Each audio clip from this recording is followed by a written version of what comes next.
बिहार में बीजेपी को परास्त करने के लिए लालू प्रसाद यादव के आह्वान पर बना महागठबंधन धीरे धीरे बिखर गया। कभी महागठबंधन के हम के जीतन राम मांझी शामिल हुआ करते थे।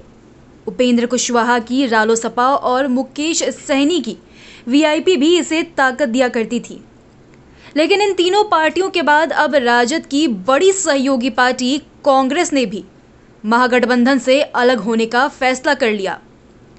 सवाल यह है कि महागठबंधन की टूट के पीछे की वजह क्या है? क्या इससे अलग होने वाली पार्टियों की अति राजनीतिक महत्वाकांक्षा मुख्य वजह से रही, या फिर महागठबंधन की सबसे बड़ी और सबसे मजबूत माने जाने वाली पार्टी राष्ट्रीय जनता दल का मनमाना व्यवहार इस टूट की मुख्य वजह बनी? पिछले बिहार विधानसभा चुनाव के सबसे पहले जीतन राम मांझी की हिंदुस्तानी आवाम मोर्चा ने महागठबंधन से अलग होने का फैसला लिया। बता दें कि बिहार विधानसभा चुनाव से पहले जीतन राम मांझी लगातार महागठबंधन में कोऑर्डिनेशन कमेटी के गठन की मांग करते रहे, लेकिन उनकी मांग को राजद या फिर तेजस्वी यादव ने तवज्जो नहीं दी। आखिरकार अगस्त 2020 में जीतन राम मांझी की पार्टी ने महागठबंधन से अलग होने का ऐलान कर दिया। महागठबंधन को लगने वाला यह सबसे पहला झटका था। बिहार विधानसभा चुनाव के पहले ही उपेंद्र कुशवाहा की रालोसपा पार्टी ने भी महागठबंधन से अलग होने का ऐलान कर दिया। उपेंद्र कुशवाहा बिहार विधानसभा गांव में पार्टी के लिए सम्मानजनक सीट चाहते थे, लेकिन राजद ने उनकी मांगों को अनसुना कर दिया। आखिरकार रालोसपा ने महागठबंधन से अलग होकर थर्ड फ्रंट के रूप में बिहार विधानसभा चुनाव लड़ने का फैसला किया। 24 सितंबर 2020 को रालोसपा महागठबंधन से अलग हो गई।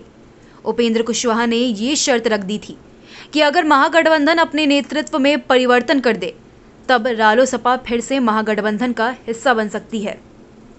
अक्टूबर 2020 की 17 तारीख को मुकेश सहनी की वीआईपी पार्टी तीसरी ऐसी पार्टी बनी जो बड़े ही नाटकीय ढंग से महागठबंधन से अलग हो गई। बिहार विधानसभा चुनाव के लिए आयोजित संयुक्त संवाददाता सम्मेलन में तेजस्वी यादव ने कांग्रेस के साथ अपनी सीटों की शेयरिंग का ऐलान तो कर दिया, लेकिन वीआईपी को लेकर के उन्होंने मौन धारण किया रखा। इस प्रेस कॉन्फ्रेंस के दौरान मुकेश सहनी ने महागठबंधन से अलग होने की घोषणा कर दी। मुकेश सहनी ने आरोप लगाया कि तेजस्वी यादव ने उनके साथ छल किया है। वहीं 2020 के विधानसभा चुनाव में कांग्रेस ने राजद और वाम दलों के साथ मिलकर महागठबंधन के घटक दल के तौर पर चुनाव लड़ा, लेकिन 70 सीट मिलने के बावजूद कांग्रेस 19 सीटों पर ही सिमट कर रह गई। ऊपरी तौर पर महागठबंधन में एकता रही, लेकिन कांग्रेस के परफॉर्मेंस को लेकर राजद नेता अंदर ही अंदर नाराज थे। आखिरकार नाराजगी 2021 के बिहार विधानसभा उपचुनाव के दौरान खुलकर आई, जब तारापुर और कुशेश्वर स्थान सीट के लिए राजद ने दोनों जगहों पर अपने प्रत्याशियों को खड़ा कर दिया। कांग्रेस कुशेश्वर स्थान की सीट को अपनी पारंपरिक सीट बताती रही, लेकिन बात नहीं मानी। आखिरकार कांग्रेस ने भी दोनों विधानसभा क्षेत्रों में अपने उम्मीदवारों को खड़ा कर दिया। अब कांग्रेस और राजद के बीच राजनीतिक रिश्तों में तल्खियां आ गई है, और एक ऐसा वक्त भी आया है जब कांग्रेस ने खुद को महागठबंधन से अलग होने की घोषणा कर दी है। इसी तरह महागठबंधन का कुनबा धीरे धीरे बिखरता चला गया।